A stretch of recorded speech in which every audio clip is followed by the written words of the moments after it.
और मेरे शैतानों, कैसे हो? आज हम आए हैं यहाँ पे एक नए टॉपिक के साथ, जो कि है role of commerce in business. जो कॉमर्स है, जिसकी डेफिनेशन हमने कल पढ़ी थी, उसका क्या रोल है एक बिजनेस ऑर्गेनाइजेशन के अंदर। कॉमर्स एक सल्यूशन है बिजनेसमैन की बहुत सारी प्रॉब्लम्स का, वो आज हम पढ़ेंगे। जो कॉमर्स है वो हेल्प करता है बहुत सारे हिंड्रेंसेस, ऑब्स्टिकल्स हैं बिजनेसमैन के बिजनेस को चलाए रखने के अंदर, जो बिजनेसमैन को हेल्प करता है कॉमर्स, ताकि वो उसको ओवरकम कर सके। सबसे पहला है पर्सन का। कॉमर्स हमें हेल्प करता है, जिससे वो एक प्लेटफॉर्म प्रोवाइड करता है जहाँ पर बायर जो कि बेचना चाहता है और सेलर जो कि ख़रीदना चाहता है, वो आपस में मिलके एक प्रोडक्ट के ऊपर बातचीत करें और सेल परचेज हो सके। जो कॉमर्स है वो हमें ये फ्लेक्सिबिलिटी प्रोवाइड करता है। पिछले टाइम में बार्टर सिस्टम ऑफ एक्सचेंज होता था, जहाँ पर गुड्स के बदले गुड्स जो सेल परचेज हुआ करते थे, वो नहीं सही रहा, क्योंकि हर टाइम दो पर्सन ऐसे मिलना बहुत मुश्किल था। पर अब थ्रू मनी के हम लोग इस तरीके का एक्सचेंज कर सकते हैं। जो दूसरी ऑब्स्टेकल है वो क्या है कॉमर्स की लाइफ में, वो है रिस्क। एक बिजनेसमैन को बहुत सारे रिस्क से अंडरगो करना पड़ता है। बिजनेसमैन का बिजनेस का दूसरा नाम क्या है? Risk. The more you take risk, the more you earn, the more you get benefit.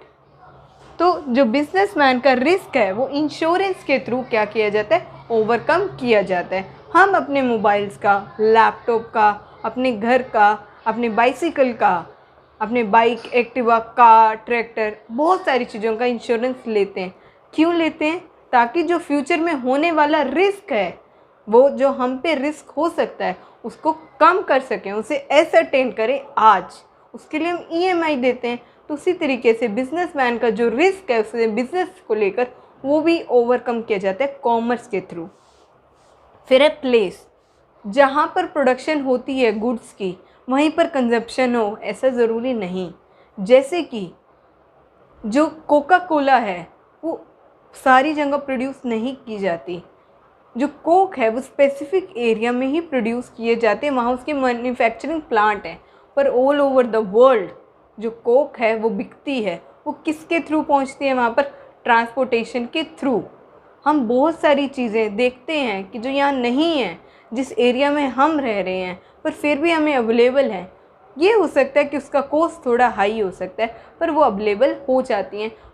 किस वजह से हो पाती हैं? वो ट्रांसपोर्टेशन के थ्रू हो पाती हैं। और अगला हमारा पॉइंट है टाइम।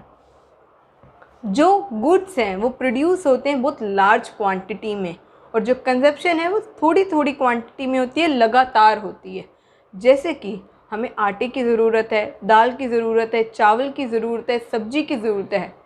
ये सब चीज़ें होती जो प्रोड्यूस हैं, जो फार्मर्स हैं उन्हें प्रोड्यूस करते हैं। मैन्युफैक्चरिंग कंसर्न है, उन्हें रॉ मटेरियल से फिनिश गुड में कन्वर्ट करता है। वो किस तरीके से इतने लंबे समय तक हमें प्रोवाइड की जाती हैं, वो वेयर हाउस के अंदर रखी जाती हैं जब उनकी इस्तेमाल नहीं होती, और थोड़ा थोड़ा उसमें से निकाल लिया जाता है एज़ पर द कंजप्शन की रिक्वायरमेंट को फुलफ़िल करने के लिए। और अगला हमारा क्या है? एक्सचेंज।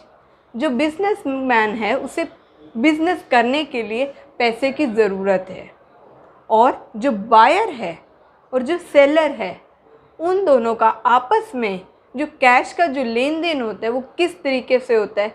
एक्सचेंज के थ्रू। बैंकिंग सेक्टर हमें प्रोवाइड करता है ये सर्विसेज। आपने देखा होगा कितने सारे जो ई वॉलेट्स हैं, पेटीएम, मोबीक्विक हो गया, गूगल पे होगा, जी पे हो गया, इस तरीके से बहुत सारी नेट बैंकिंग सर्विस हमें प्रोवाइड करता है बैंक, ताकि जो हमारी सेल परचेज़ का काम है वो ईज़िली हो सके।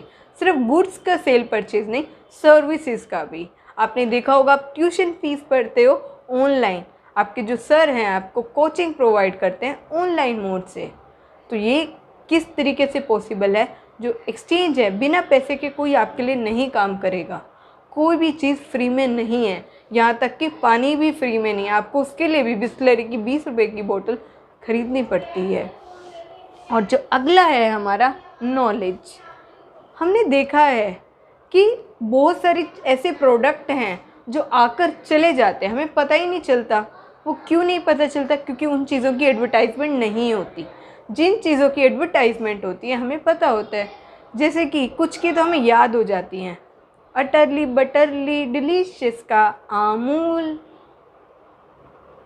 इस तरीके से बहुत सारी ऐसी प्रोडक्ट्स हैं जो बड़े बड़े फिल्म स्टार, क्रिकेटर्स और भी जो रिनाउंड पर्सनैलिटी हैं उनके द्वारा क्या किए जाते हैं, उनको एडवर्टाइज़ कराया जाता है। जैसे कि जो जितने भी गवर्नमेंट के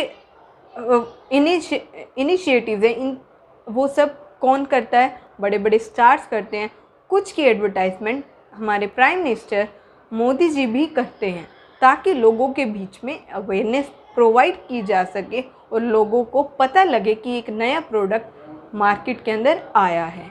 जैसे कि जो जॉनसन एंड जॉनसन बेबी है, जो कंपनी है वो बेबी प्रोडक्ट में डील करती है, और with the passage of time उसने नए नए फेस वॉश भी एडल्ट्स के लिए भी बनाए हैं, नाम बदलकर क्लीन एंड क्लियर।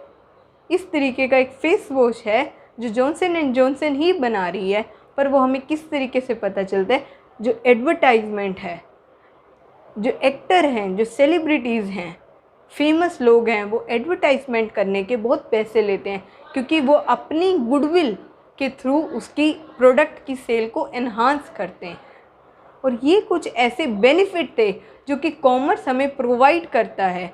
ऐसे कुछ ऐसे ऑब्स्टेकल्स एक बिजनेसमैन की लाइफ में जो कि कॉमर्स ने आसान कर दिए, जैसे कि warehouse, transportation, communication, advertisement, insurance, warehouse और बहुत सारे। ये था रोल कॉमर्स का एक बिजनेस के अंदर। अब हम अगली वीडियो में देखेंगे कुछ नए कंसेप्ट बिजनेस स्टडीज से रिलेटेड। आज के लिए बस इतना ही। Thank you.